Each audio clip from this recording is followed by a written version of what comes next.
Hello everyone, আসসালামু আলাইকুম। আপনারা সবাই কেমন আছেন? আশা করি অনেক ভালো আছেন। আমি অনেক ভালো আছি আপনাদের দোয়ায়। আমাদের সাথে কে কোথায় আছেন এখন?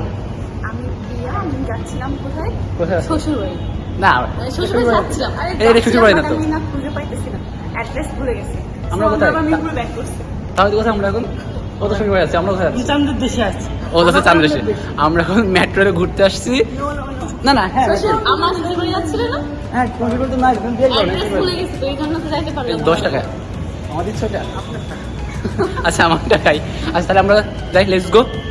ঘুরতে ঘুরি ঘুরি, লেটস গো গাইজ। আমরা মেট্রোতে যাওয়ার উদ্দেশ্যে অলরেডি বের হয়ে গেছি, কিন্তু আমাদের একটু লেট হয়ে গেছে গুছাইতে রেডি হতে, যে 11টা বেজে গেছে।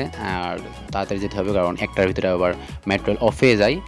আর প্রচুর গরম, তা আমি তো এমনি গোলুমুলু ও তো গরমে মরেই যাচ্ছে।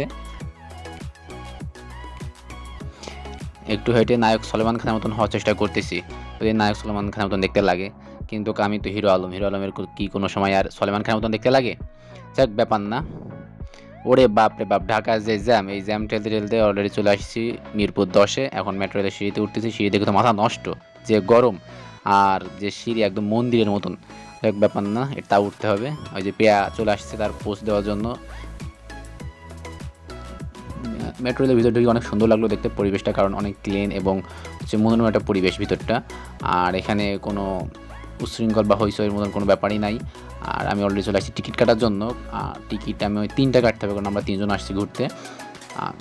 সেহেতু আমি টাকাগুলো ঢুকাইতেছি ভিতরে, আমি মেশিনের ভিতরে। আর যদি কেউ না পারেন যে কীভাবে টিকিট কাটতে হবে না জানেন, তাহলে পাশে মানুষ আছে বা থাকে, ওনাদের কাছে শুনলে ওনারা বলে দিবে। এবং আমি 3টা টিকিট কাটার জন্য যে টাকা দিয়েছি, টাকা একটু কম ছিল, তখন মেশিনে আমার বলে আপনি আরও টাকা দেন, টাকা কম। সে মেশিনে বলে দিবে আপনারা যে টাকা কম হয়েছে না বেশি হচ্ছে।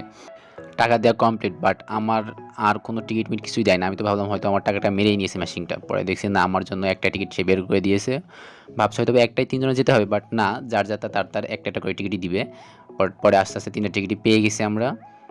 আর টিকিটগুলো অনেক সুন্দর দেখতে, যাই হোক ভালোই লাগতেছে এখন টিকিট পেয়ে।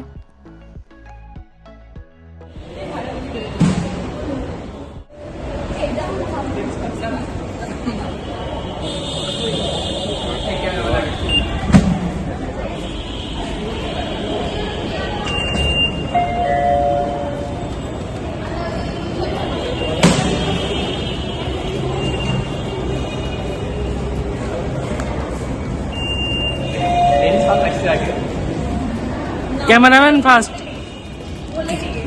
Cameraman first, cameraman first.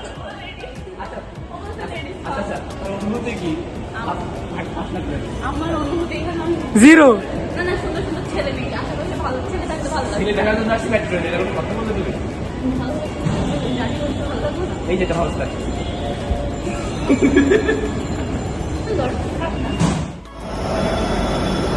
কই আমাদের ম্যাডাম কই? ম্যাডাম আপনার কার্ড কই? ওই যে এ বাইরের কান্ট্রির মানুষ, উগান্ডার মানুষ। এই তোমার আর প্রত্যেকটা রেগড়ে এক থাপড়ে গাই ফেলতে দিন। আমি বাংলাদেশের মানুষ, উগান্ডায় তো মেয়ে নাই। আমি বললাম তাই নাই, আমি বলছি না, ও ভ্যাটিকান সিটিতে নাই, ভ্যাটিকান সিটির মানুষ।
আমাদের আমরা আগের গাও না, আমরা উত্তরায় যাবো।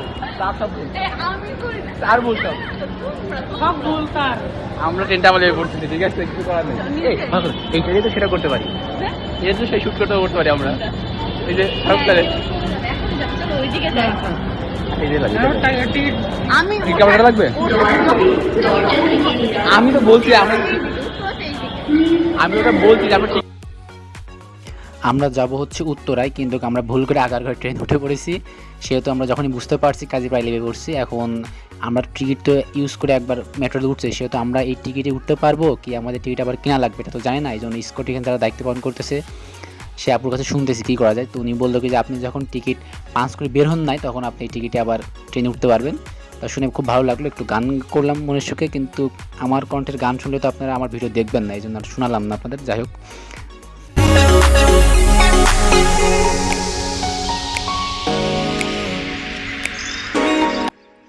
উত্তরে যাওয়ার আমাদের মেট্রো রেল অবশেষে চলে আসছে। আমরা এখন এই ট্রেনে উঠব এবং ট্রেনের ভিতরটা এতটা সুন্দর যে অনেক মনোমুগ্ধকর একটা জায়গা ভিতরটা। আর বাইরে বা ভিতরে দেখলে আপনার মনে হয় কত গতিতে ট্রেন যাচ্ছে, বাট অনেক গতিতে ট্রেন চলতেছে। এবং আমার হাতে 3টা মেট্রো রেলের টিকিট আছে। আমি ভাবলাম কী করা যায়, পরে আমি প্রিয়াকে বলতেছি নাও এটা ফুল তোমাকে দিলাম, বাট ও ফুল নিবে না বললো। পরে আমি আমার ফুলটা নিজের কাছে রেখে দিলাম। তো আমি বলছি দেন ভাই, আমি ওকেও দিব না, আমার কাছে থাক। এবং পিয়ার চশমা, আমার তো চশমা নিতে আমি ভুলে গেছি, বাট পিয়ার চশমাটা দেখে মনে হলো কেমন লাগে, দেখে মতন ঢং করা যায় কিনা ওর চশমাটা দিয়ে। চোখে দেখছি না ভালোই মানাতেছে। পরে চোখে একটু মজা করতেছে ওর সাথে, কিন্তু ও তোর চশমা নিয়েছে বলে রেগে আছে এবং মুখ খোলাচ্ছে যে ব্যাঙের মতন, মুখে জিভ বের করতেছে। ওই যে মুখ খোলায় ব্যাঙের মতন, সে ব্যাঙ। আমরা অলরেডি উত্তরায় চলে এসেছি এবং একটা খুব পোস্ট নিলাম যাতে মানুষ বুঝতে পারে যে আমি আজকে উঠেছি মেট্রো রেলে, হা হা হা। পরে আমার গোলুমূল তাহমিদের খুব গরম লাগতেছে, একটু আইসক্রিম খেতে হবে এখন।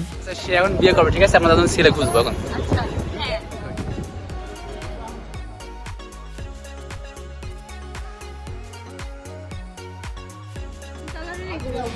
এটা সানডে। আচ্ছা সানডে মন্ডে নেই না, সানডে না মন্ডে, না সানডে না মন্ডে, এটা হচ্ছে ফ্রাইডে। উত্তরে ঘোরা শেষ, এখন তাহমিদ মেট্রোতে টিকিট কাটতেছে। আমরা আবার মিরপুর 10-এ ব্যাক করব এবং ও 500 টাকার নোট দিচ্ছে, বাট ভিতরে খুচরা নাই টাকা। এই জন্য দুই পাশে 2টা মেশিন আছে, 2টা মেশিনই ট্রাই করছে, বাট খুচরা নাই। সেহেতু আমাদের এখন অ্যানালগে টিকিট কাটা লাগছে। এখন পিয়া সবসময় আমার ছবি তোলার সময় ডিস্টার্ব করছে আজকে সারাদিন, এই জন্য আমি ওর ছবি তুলতে দিচ্ছি না। এবং আমরা যখন চেষ্টা করতেছি, আমরা তো বাঙালি, যে ফ্রি পয়সায় ঢুকতে পারবো কিনা কোনোভাবে মেট্রো রেলের ভিতরে, কিন্তু দেখলাম না, ঢোকা সম্ভব না। এখানে এমনই ডিজিটাল সিস্টেম আছে।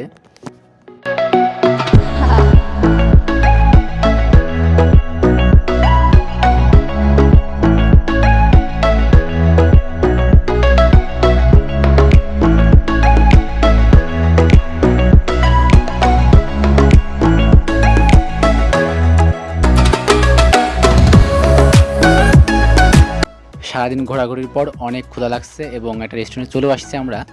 আর প্রিয়া বলতেছে দোল দেওয়া আমার, বাট আমি দোল দিতে পারবো না, আমি আমার মতন খাওয়ার জন্য বসে পড়েছি। প্রচুর ক্ষুধা লাগছে আমার।